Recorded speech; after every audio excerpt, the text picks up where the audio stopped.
All right, well, I'm so glad to be with you here again this week as we continue our journey exploring racism in America, the history we didn't learn in school. Today, we're focusing on part 4 of the 6, mass incarceration and the war on drugs. As we've seen in the history described in the previous 3 weeks, the relationship between African Americans and our country's justice systems, both the legal and the extra-legal ones, has been one of continuing violence and oppression.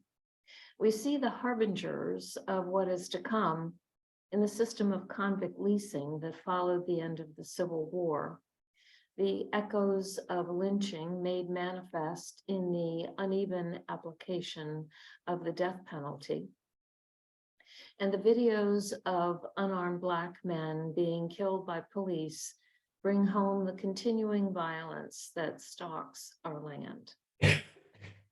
For the most part, the impunity with which these acts have been carried out echoes loudly in our current circumstances, although we are beginning to see glimmers of hope for more accountability and more justice. So today, we will focus on the period following the landmark civil rights movement to observe what we have come to expect as the inevitable backlash against racial progress, and see how the combination of power and bigotry, the very definition of racism, shapes today's criminal justice system. So we'll begin, as is our norm, with a brief recap from last week, where we moved into the 20th century in American history and looked at the issues of housing segregation and the role played by the FHA, also the VA and private realtors. We considered discrimination as written into public policy, as implemented in the Social Security Act and the GI Bill. We considered the issue of segregation and inequality in education as addressed by the Brown v. Board of Education ruling by the Supreme Court and the massive resistance to desegregation of the educational system that resulted. Then we turned our attention to the events and the heroic actions of civil rights activists in the 1950s and 1960s that culminated in Congress passing the landmark Civil Rights Act of 1964 and the Voting Rights Act of 1965. As University of South Carolina professor and author Carol Anderson remarks in her book, White Rage, there has been in our history an inevitable backlash that occurs whenever racial progress is achieved. So step forward, step back, and we will view once again that condition in our public actions and beliefs and behaviors this week. Today, we are turning our attention to the criminal justice system, and we're going to begin by looking at the issue of mass incarceration. And I would contend there have been 3 phases, if you will, of mass incarceration of Black people in our country. The first phase, of course, being that of the institution of slavery itself, which took hold between 1640 and 1865. Then, beginning shortly before the end of the Civil War and continuing into the early 20th century, we saw the uneven application of the 13th Amendment and the loophole that allowed for incarceration known as convict leasing, where the labor of those convicted of a crime could be sold to private concerns with the proceeds of the labor reverting to the states. Today, we're going to turn our attention to the issues of mass incarceration and the war on drugs. that began in the 1970s. If we look at mass incarceration today, the United States is home to less than 5% of the total world population, yet we have 25% of the world's total inmates. In 1972, at the start of this period of time, there were 200,000 Americans incarcerated. By 2017, that number had grown by an order of magnitude to more than 2.3 million Americans incarcerated. In addition to those being held in penal institutions, 7 million people in total are incarcerated or under the control of the criminal justice system by means of parole or probation. And looking at this system and at these numbers, we will see that there has been a disproportionate impact on people of color in our criminal justice system. Imagine if Germany were to incarcerate an overwhelming percentage of its Jewish population, given its history. And yet, that is what we are doing in the United States. And tellingly, this mass incarceration process began following the passage of the Civil Rights Act that made it illegal to discriminate against people on the basis of race or color. And what happened was that we substituted what we could use to discriminate against criminals that we could no longer use to discriminate on the basis of race. And so mass incarceration during this period emerged as a stunningly comprehensive and well-disguised system of racialized social control, strikingly similar to Jim Crow. And it is a system of social control unparalleled in world history. Incarceration rates are due to the consequences of poverty, racial segregation, unequal educational opportunities, the presumed realities of the drug market. But what studies show us is that people of all colors use and sell drugs at remarkably similar rates. So why is it that our incarceration system is skewed toward penalizing people of color?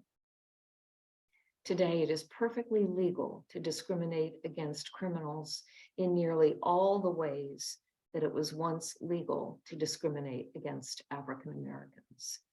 In employment discrimination, housing discrimination, denial of the right to vote, denial of educational opportunity, denial of food stamps and other public benefits, and exclusion from jury service. So we have substituted one for the other.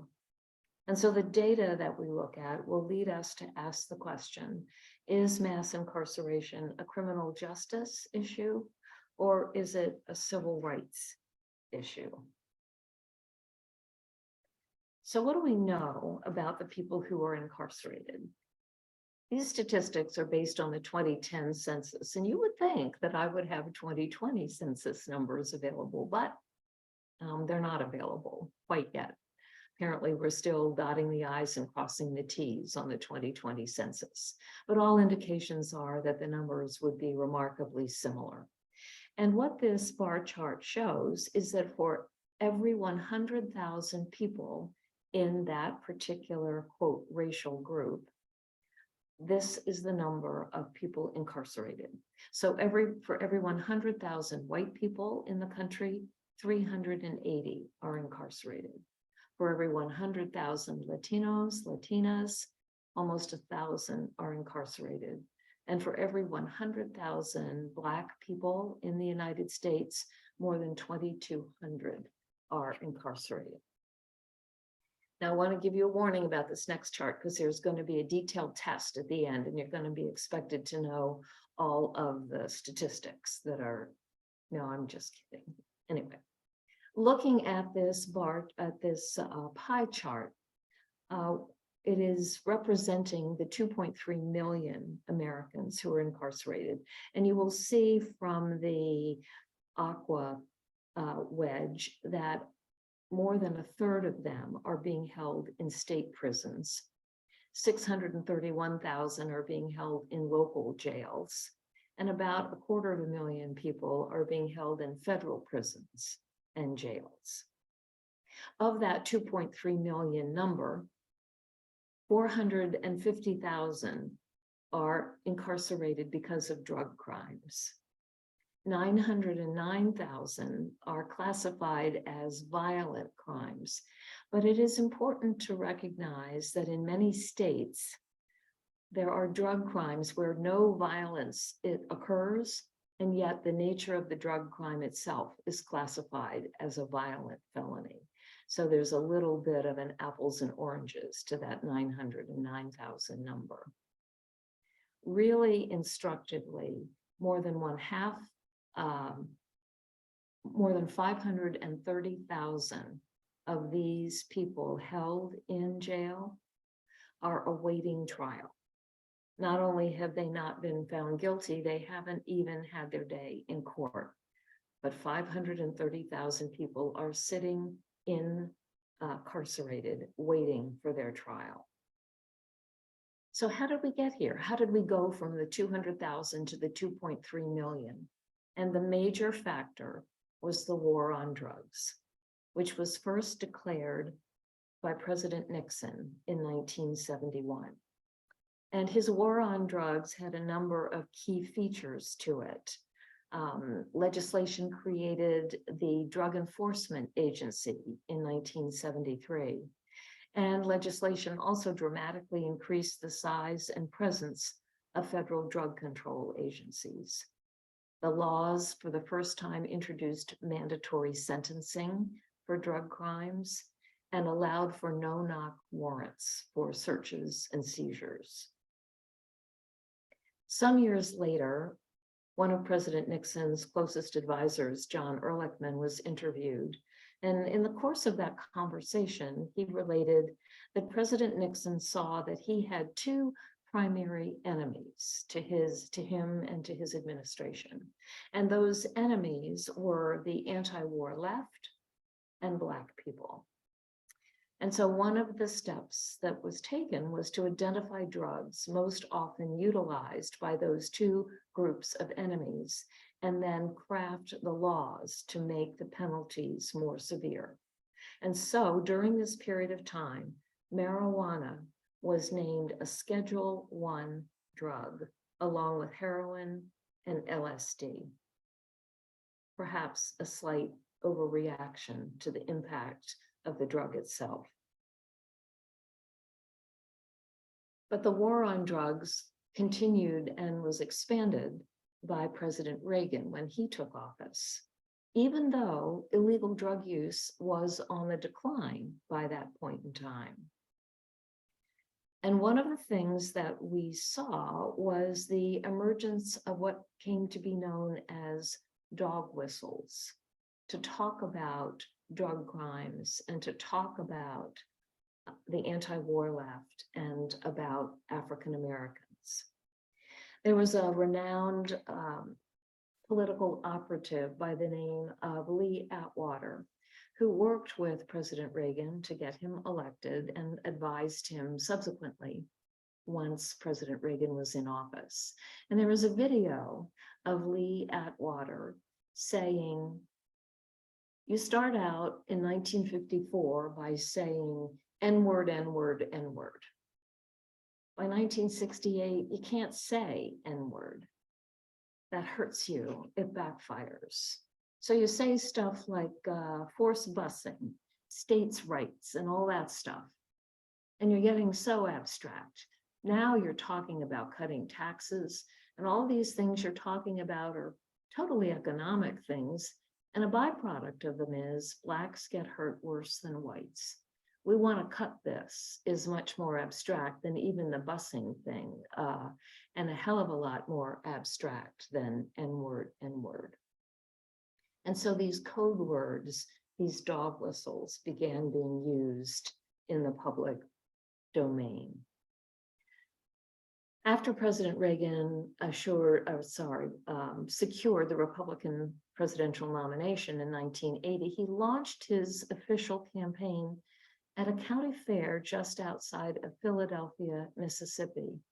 That was the town still notorious in the national imagination for the Klan lynching of civil rights volunteers James Chaney, Andrew Goodman, and Michael Schwerner 16 years earlier. His campaign selected the location on the advice of a local official who had written to the Republican National Committee, assuring them that the Neshoba County Fair was an ideal place for winning George Wallace inclined voters. Neshoba did not disappoint. The candidate arrived to a raucous crowd of perhaps 10,000 white people chanting, "We want Reagan." And he responded, "I believe in states' rights." He came back to Neshoba, to Philadelphia, Mississippi in 1984, that time to endorse the neo-Confederate slogan, "The South shall rise again." He also trumpeted his racial appeals in blasts against welfare cheats. On the stump, Reagan repeatedly invoked a story of a Chicago welfare queen with, quote, 80 names, 30 addresses, 12 Social Security cards, collecting veterans' benefits on 4 non-existing deceased husbands. She's got Medicaid, getting food stamps, and she's collecting welfare under each of her names. Her tax-free cash income is over $150,000. Often, candidate Reagan would place his mythical welfare queen behind the wheel of a Cadillac, tooling around in flashy splendor. And beyond the stereotype of the lazy, larcenous Black woman ripping off society's generosity without remorse, candidate Reagan also implied another stereotype, this one about whites. They are the workers, the taxpayers, the persons playing by the rules and struggling to make ends meet, while brazen minorities partied with their hard-earned dollars. He would often speak of the strapping young buck standing in line ahead of you at the supermarket, using his food stamps to buy T-bone steaks, while all you could afford was hamburger. And the messages continued. In the context of all of this, the issue of drugs interceded, with the emergence of crack cocaine as a specific issue. And so in 1986, Congress under the Reagan administration passed the Anti-Drug Abuse Act and modified it and strengthened it in 1988. And that act differentiated between powder and crack cocaine. Crack cocaine is cheaper to manufacture, therefore costs less to purchase, and was invariably the option of choice to poorer people and to Black people. Pharmacologically, there is no difference. The impact is the same. At the same time, this piece of legislation introduced mandatory minimum sentences for drug crimes, which meant there was no room for judicial discretion based on the circumstances of the case. If an individual were convicted of the drug crime, the mandatory minimum sentence took hold. And the power shifted from the judge to the prosecutor, who made the determination of what charges to bring. But importantly, in order for the mandatory minimum sentence to be invoked, it would apply with a 5 to 10 year mandatory minimum sentence if you were in possession of 5 grams of crack. The same sentence would be automatically applied if you were in possession of 500 grams of powder cocaine, 100-to-1 ratio for the mandatory minimum sentence to be imposed. Now, lest we think that it was Republican presidents who focused on the war on drugs, we turn our attention to Bill Clinton when he was running for president. It was important to him that he not be seen as soft on crime. And so he took a number of actions to make sure that that would not be the case. And to get some perspective on what happened, we actually need to go back to the year 1915, which was a notable year in race relations in the United States. That was the year that D.W. Griffith released his notorious Klan-glorifying blockbuster film, Birth of a Nation. It romanticized the role of the Klan and the terrorist posses in the post-Civil War South, and it created a sense of nostalgia for the prior years of white supremacy. That year, on Thanksgiving Eve, William Simmons gathered 15 men to initiate what became known as the Second Klan. They climbed to the summit of Stone Mountain, just outside of Atlanta, and built an altar of 16 boulders on which they placed an American flag, a copy of the Holy Bible, and an unsheathed sword. Then they raised an enormous wooden cross and set it on fire. Following that Klan resurrection ceremony, the group held regular events there. In the 1920s, they began fundraising with the United Daughters of the Confederacy to erect the enormous Confederate monument on the mountain's face: Jefferson Davis, Stonewall Jackson, and Robert E. Lee. For most of the 20th century, the Klan held its annual Labor Day cross burning at Stone Mountain until 1991. Indeed, Martin Luther King's "I Have a Dream" speech includes the words, "Let freedom ring from Stone Mountain of Georgia." So it was against this backdrop that presidential candidate Bill Clinton was shaping his tough on crime campaign message. His campaign arranged a photo op just before Super Tuesday. Clinton traveled with Georgia Governor Zell Miller, Senator Sam Nunn, and Congressman Ben Jones, and gave a press conference while standing in front of a group of jumpsuited inmates from the local prison. As you can tell, the vast majority of whom were Black, and the symbolism was inescapable. And so once elected as president, the Clinton administration continued its role in pushing a tough on crime series of laws. Most notably in 1994, the Violent Crime Control and Law Enforcement Act, one of the harshest laws ever passed in US history. For one, it said that 13-year-olds could be tried as adults. More than half of the felonies that resulted in the 3 strikes you're out were nonviolent crimes, but 3 felony convictions, and the consequence was you would spend life in prison without the possibility of parole. This legislation also introduced 60 new federal capital crimes and provided for $10 billion in new funding for state prisons and $11 billion for state and local police forces. The next year, the U.S. Sentencing Commission had been created as a bipartisan group and asked to look at the racial bias in sentencing, most notably that of the differentiation between crack and powder cocaine, but there were others as well. And so that year, the Sentencing Commission gave its report on changes that should be made to eliminate or reduce that racial bias. But Congress overrode the report of the commission that it had created.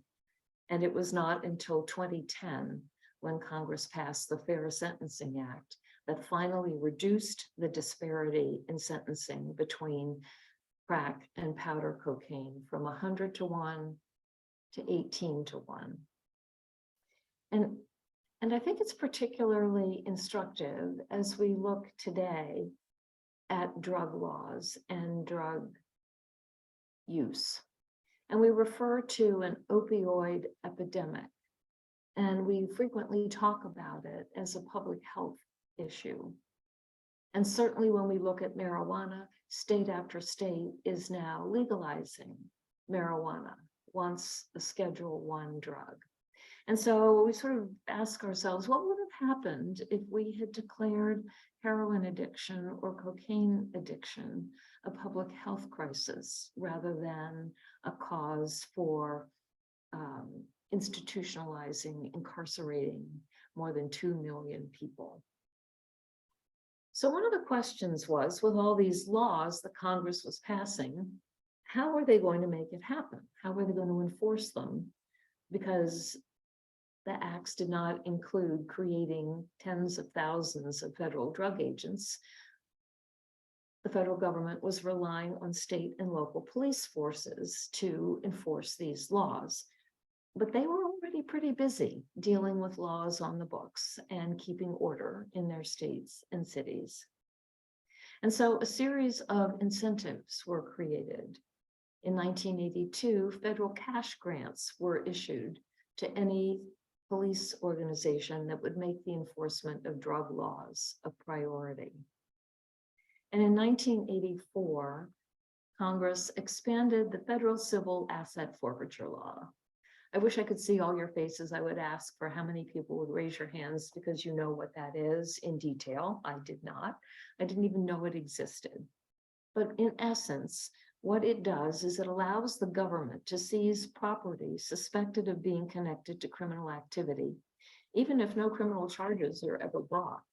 And initially, if a drug raid was carried out, the government got to take possession of the drugs and the equipment, and they could utilize it or sell it.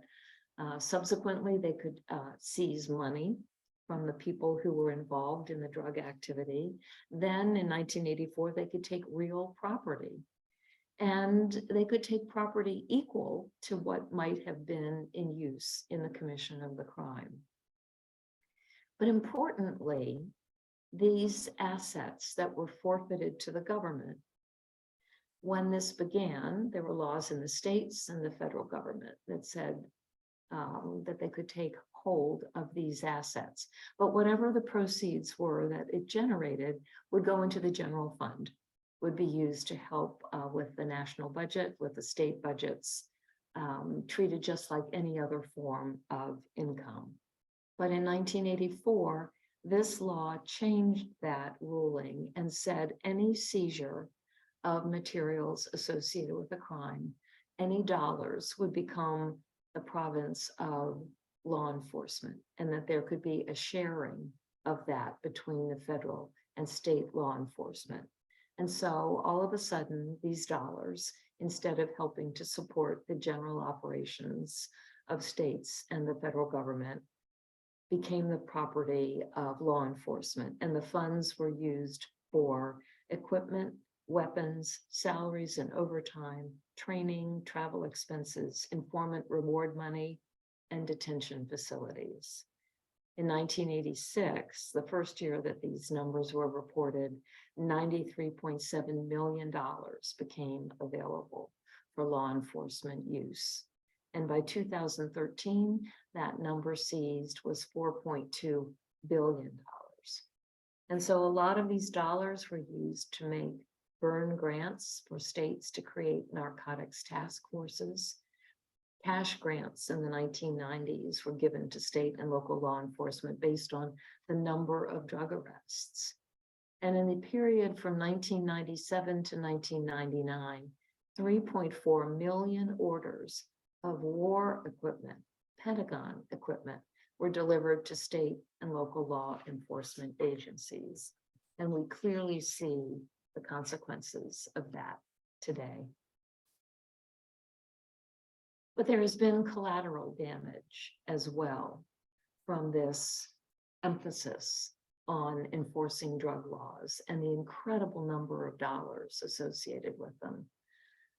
And the first, maybe least visible, but potentially most significant, is an assault on the Fourth Amendment to the Constitution. That reads, "The right of the people to be secure in their persons, houses, papers, and effects against unreasonable searches and seizures shall not be violated, and no warrants shall issue but upon probable cause, supported by oath or affirmation, and particularly, that is specifically, describing the place to be searched and the persons or things to be seized. I can remember back in the day, cases that were brought, and it turned out that the evidence was held in a garage that was searched. But when they looked at the warrant specified the house and not the garage. And so the evidence could not be admitted because of the Fourth Amendment. But a series of Supreme Court decisions began to weaken that protection for individuals. The first was the Terry v. Ohio case of 1968, when the court substantially expanded police power to search and seize. It included suspicious behavior as a preventive measure. And so the court affirmed that police officers could interrogate and frisk suspicious individuals without probable cause for arrest, provided that the police could articulate a reasonable basis for their suspicion. That rule was used to target African Americans for wearing flat brim hats or hooded sweatshirts. Those were considered suspicious behavior sufficient to stop and search an individual. And in 1996, in Wren v. United States, the court allowed law enforcement the ability to stop a person in a motor vehicle based on a pretext and then search his or her car. And so we see that everywhere today, where law enforcement stops individuals based on previous bias or profiling and justify the actions through a routine traffic stop. We know by the data that there is a significant racial bias in the stop and frisk that resulted. And with all of these people being arrested and incarcerated, there has been a huge disruption in social relationships. People, think of those 530,000 people sitting in jail awaiting trial. They've lost their jobs, they've lost contact with their families, they are not in connection with their community. The delivery of all of that Pentagon equipment has contributed to the militarization of the police. And the use of excessive force has been a natural consequence of this change. And we have all seen repeated videos of police shootings of unarmed Black men, for the most part with impunity, echoes of the lynchings that took place a century before. And certainly building on the role of law enforcement in enforcing segregation and enforcing the limitation of voting and other rights, it has continued the erosion of the community's trust in what for many police organizations is their stated mission to protect and serve. Excuse me.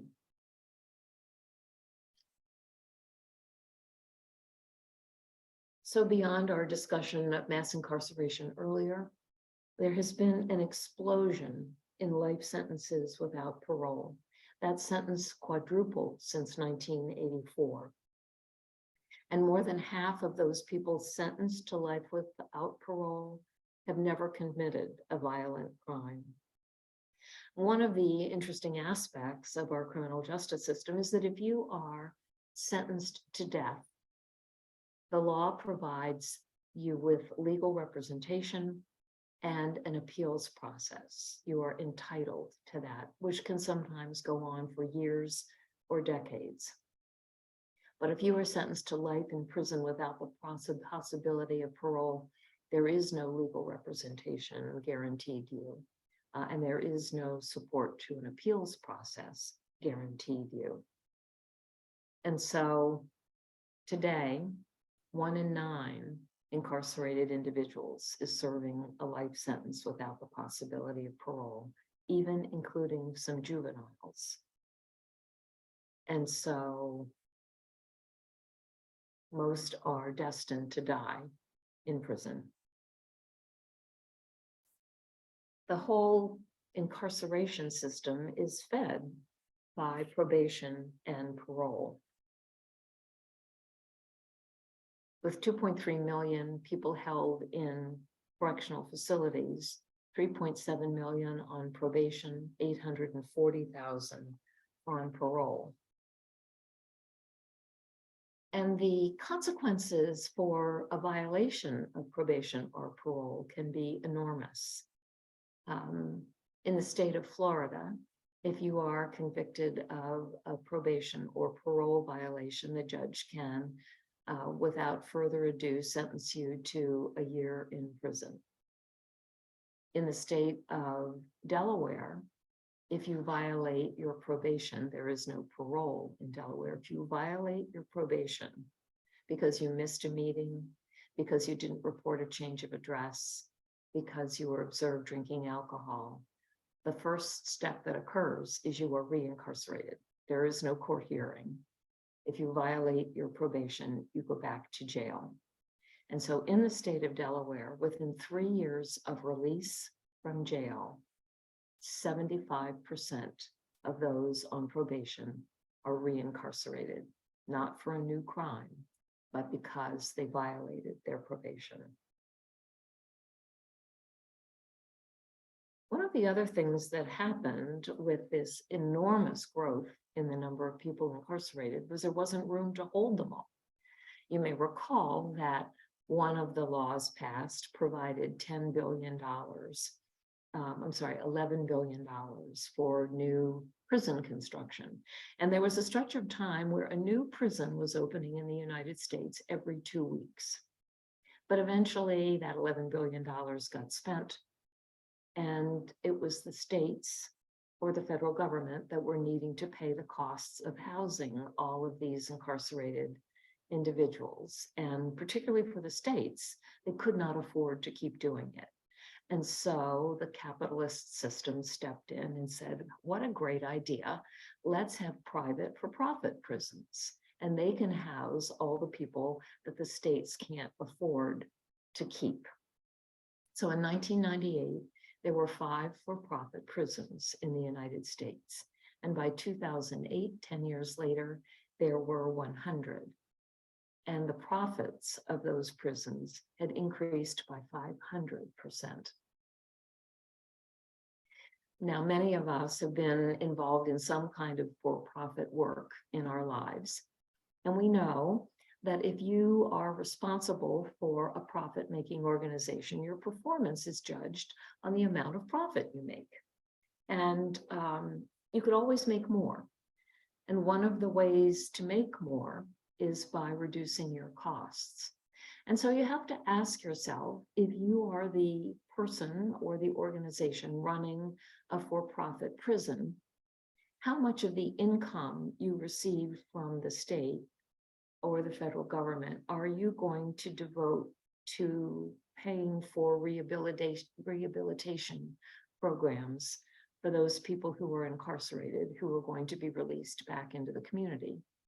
Because every dollar that you spend on that rehabilitation reduces your profit. And I suppose if you're going to be really cynical, you might say, gosh, if I run these rehabilitation programs and they're hugely effective, then that incarcerated person is less likely to come back. So what do you do?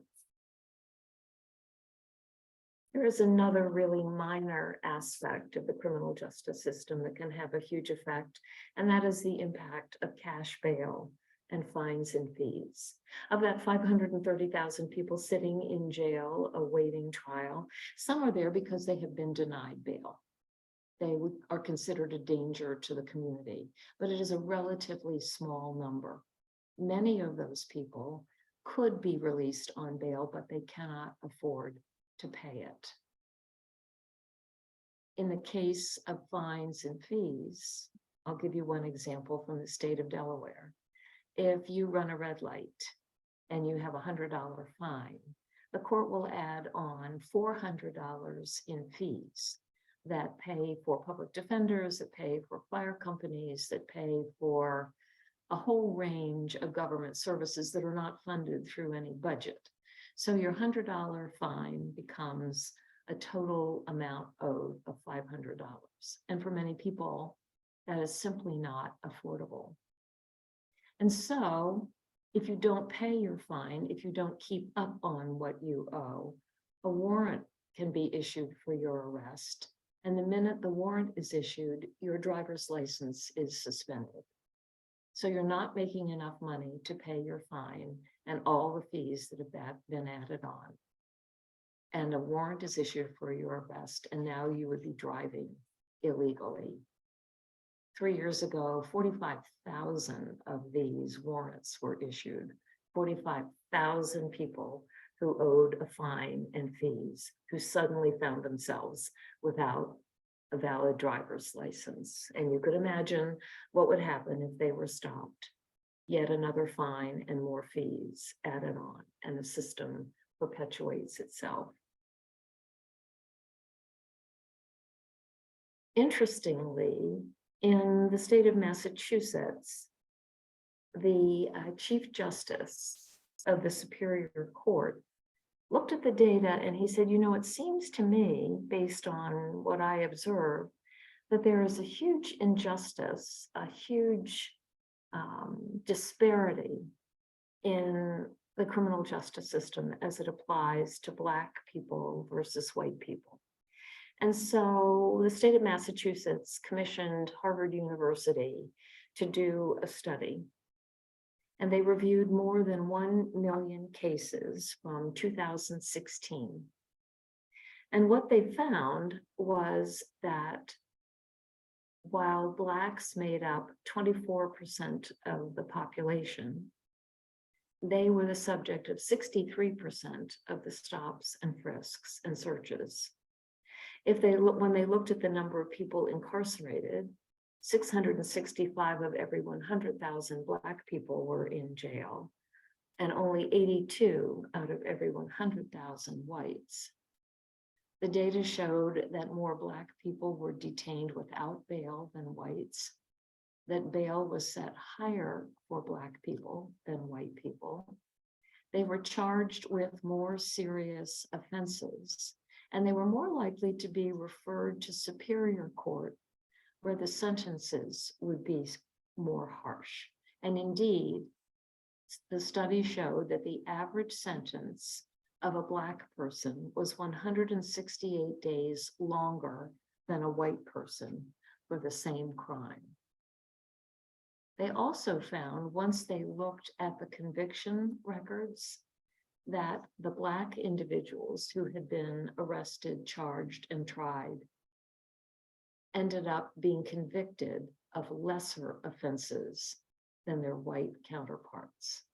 And so the racial bias in the system in Massachusetts was inescapable. And we can't presume that Massachusetts is alone in that circumstance. And so a combination of the Harvard study in Massachusetts and a raft of other studies that have been done across the country show that we are seeing enormous erosion in our Fourth Amendment rights, and that applies to all of us, regardless of our color. That our criminal justice system has a racial bias at every stage from beginning to end. A higher proportion of Blacks than whites are stopped. Of those who are stopped, a higher proportion of Blacks are arrested. A lower proportion of whites are not. They are released. The charges applied to Black individuals are more harsh. The bail conditions more difficult to meet. Legal representation is less available. Plea bargains are less frequently offered. Sentences are stricter. and appeals that need funding in order to be effective are less available. And so what we cannot escape is that our criminal justice system in the United States is in desperate need of reform. And that's at the federal, the state, and the local level. There is action underway in many states, in many jurisdictions, but so much more is needed because of the underlying bias that exists in our country. And so one of the things that we can do is become aware of initiatives designed to address these inequities and demand that action be taken by our state and local and even possibly federal governments.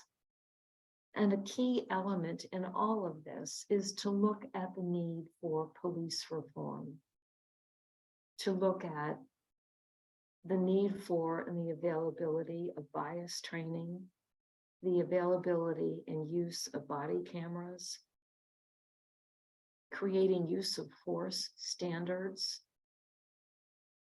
transparency in misconduct, and moving away from the impunity with which police have historically been able to act, particularly in the case of interactions with Black people in our country. So, work to do, information to gather, change needs to be made.